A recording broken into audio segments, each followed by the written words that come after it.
Hello, bienvenue sur la chaîne, j'espère que tu vas bien et surtout que tu es en pleine santé. Moi je vais super bien. Alors si tu ne me connais pas, je suis Mame Danti, je suis coach et thérapeute spécialiste en guérison du vaginisme. Ma mission est d'accompagner les femmes qui souffrent de vaginisme à guérir et avoir une sexualité sans peur ni douleur. Alors dans cette vidéo, je vais répondre à une question qui m'a été posée par l'une d'entre vous. Alors là actuellement, comme tu peux le voir, je fais des séries de vidéos dans lesquelles je réponds à des questions qui sont posées en message privé sur Instagram ou en coaching. Donc j'ai eu l'idée d'en faire profiter un maximum de femmes. Alors la question c'est la suivante: est-ce qu'on peut consulter plusieurs professionnels de santé dans le parcours de guérison du vaginisme quand on souffre de vaginisme? Évidemment, la réponse est oui. Pour moi, c'est quelque chose, en tout cas dans mon propre cas, que j'ai fait. Quand je souffrais de vaginisme, j'ai toqué à toutes les portes. Voilà, j'ai vraiment toqué à toutes les portes. À chaque fois que je sentais que quelqu'un, une solution pouvait m'aider, j'y allais. Évidemment, il y a des choses qui ont fonctionné et certaines choses qui n'ont pas du tout fonctionné. Mais dans tous les cas, je ne me fermais aucune porte. Et comme je dis toujours, la prise en charge du vaginisme est pluridisciplinaire. Cela veut dire qu'on peut voir plusieurs professionnels en même temps, en parallèle ou de façon successive. Par exemple, on peut bien sûr avoir un sexologue, et à côté une sage-femme. Ou bien voir une sage-femme, une gynécologue et en même temps une hypnothérapeute. Ou bien faire un coaching comme celui que je propose et à côté consulter une sage-femme pour les dilatateurs vaginaux. Donc c'est tout à fait possible d'allier plusieurs outils, solutions et méthodes. Le plus important, c'est de bien choisir ses professionnels de santé. Déjà, ça c'est quand même essentiel et j'en ai parlé déjà dans plusieurs vidéos.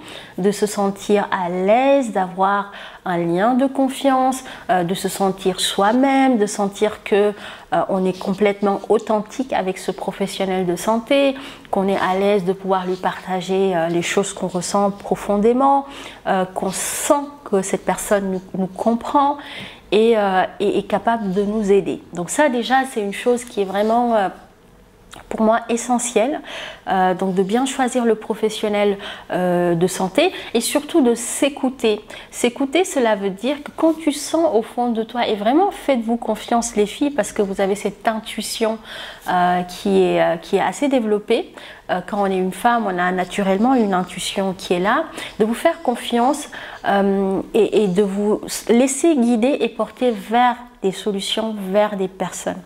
Je vous donne un exemple. Supposons que vous travaillez sur votre guérison du vaginisme, que vous sentez bien avancer, puis un jour comme ça, vous vous réveillez et que vous sentez que, je donne un exemple comme ça au hasard, vous sentez que vous devez contacter une sage-femme. Voilà.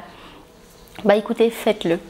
Faites-le parce que si cette intuition est là, pour moi, ce n'est pas un hasard.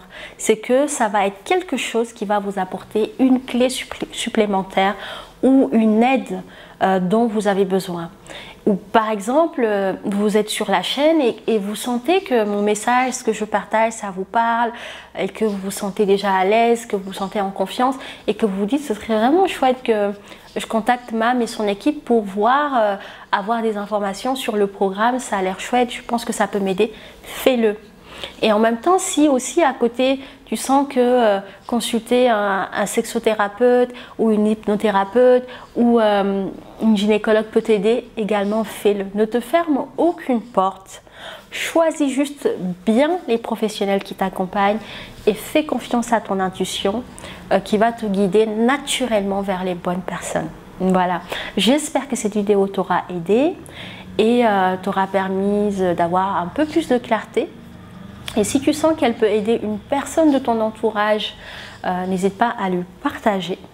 D'ici là, prends soin de toi et n'hésite pas à me rejoindre sur Instagram si tu souhaites me poser des questions auxquelles on t'apportera des réponses directement en message privé. Voilà, je t'embrasse, je te fais plein de bisous et je te dis à bientôt.